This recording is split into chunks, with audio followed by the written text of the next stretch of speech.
Hello guys, welcome to my channel stupid reviews. तो मैं फिर हाजिर हूँ एपिसोड 4 के रिव्यू और एनालिसिस किस ड्रामे के बारे में, बरज़क के बारे में, जो कि आज कल 2-3 हफ्तों से काफ़ी कंट्रोवर्सी का शिकार है। मैं उस पर एक भी वीडियो बनाऊंगा कि क्या क्या मेरे ओपिनियन के कंट्रोवर्सी पे क्यों क्या मेरे पॉइंट ऑफ व्यू है।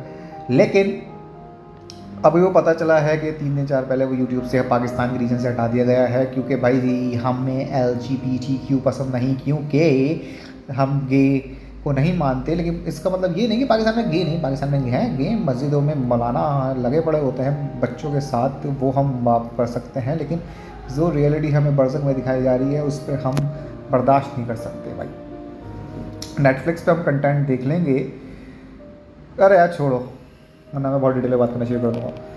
तो शुरू करते हैं एपिसोड 4। एपिसोड मेरा शायद सीज़न का अभी तक बेहतरीन एपिसोड था, मेरा फेवरेट है, बहुत ही बेहतरीन आया था, क्योंकि मोस्टली फवाद खान का कैरेक्टर शरिया के बारे में था, तो मेरा ज़्यादा इंटरेस्ट था।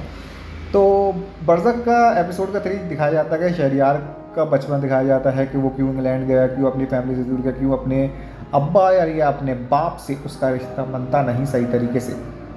और उसकी फिर जो उसकी वाइफ की परी की सूरत में दिखाया जाता है, जो रूह वर्जन से दिखाई जाती है, वो लीना के बारे में एक्सप्लोर करते हैं। तो चलिए शुरू करते हैं एक्सप्लेनेशन बरज़क।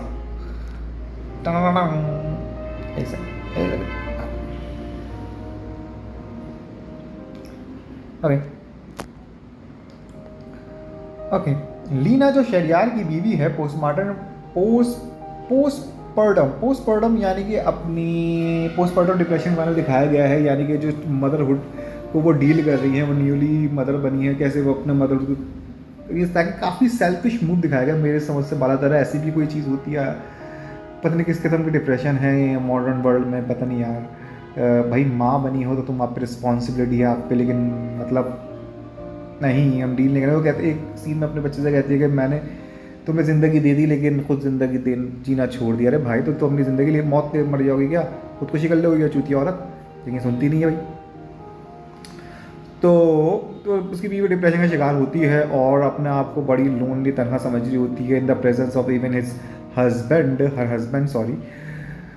फिर वो अपने आप को इतने परेशान होकर बाट टब में डूब कर सुसाइड कर लेती। स्पॉइलर अलर्ट, वैसे पता नहीं उसका, मुझे ज़्यादा हजम नहीं हुआ इसकी बैक स्टोरी।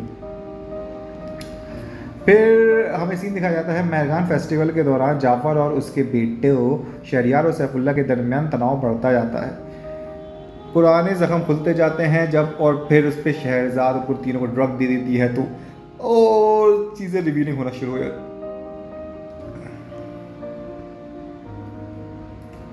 जब जाफ़र शहरियार पर बुरा बाप होने का इल्ज़ाम लगाता है तो शहरियार जाफ़र से उसके अपने वालिद के तौर पर नुकसान के मुतालिक बात करता है। इस दौरान हारिस अपनी माँ की खुदकुशी का सच जानता है, जो शहरियार के साथ उसके रिश्ते को और ज़्यादा ख़राब कर देती है, और फिर वो भाग जाता है।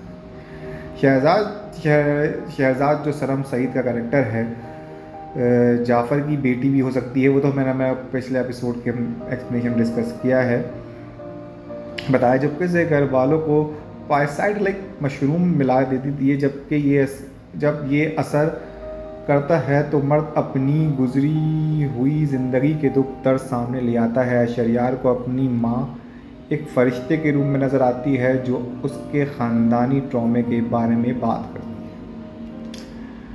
है। न्यासी जो अपनी बीवी और बेटी की मौत के लिए ज़िम्मेदार महसूस करता है, जो उसके शराब के नशे की वजह बनी।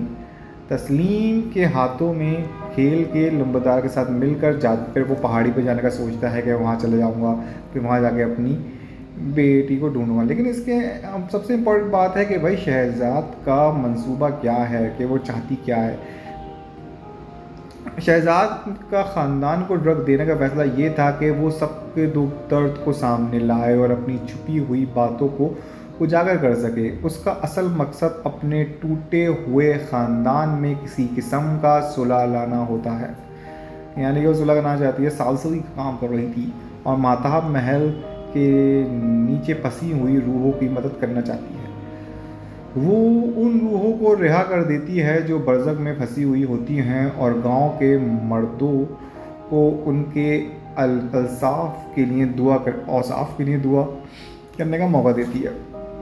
एपिसोड फिर इस बात पर ख़त्म होता है कि शहजाद ने उन रूह को आज़ाद कर दिया और गांव वालों को महल में दावत दी जाती है कि जबकि ड्रग का असर से मस्त सोते रहते हैं और उसके मंसूबे की कामयाबी अभी भी नाकाबिले तय है।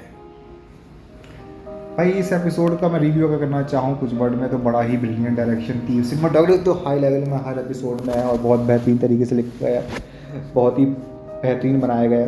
सो फवाद खान के ऊपर मोस्टली बेस्ड था इस एपिसोड, तो उन्होंने एक्टिंग बेहतरीन की। सलमान शाहिद ब्रिलियंट इस उम्र में कर रहे हैं, बेहतरीन। सलम सईद ने बहुत अच्छा काम किया। किसी को ये सीरीज़ पसंद नहीं आएगी, बहुत स्लोली चल रही है, लेकिन 6 एपिसोड ही हैं, अब 6ठा एपिसोड पता नहीं यूट्यूब पे तो आएगा नहीं, तो देखते हैं। 5वें एपिसोड का मैं रिव्यू अब डालूंगा जल्दी, तो लाइक कर देगा वीडियो और सब्सक्राइब कर देगा प्लीज़।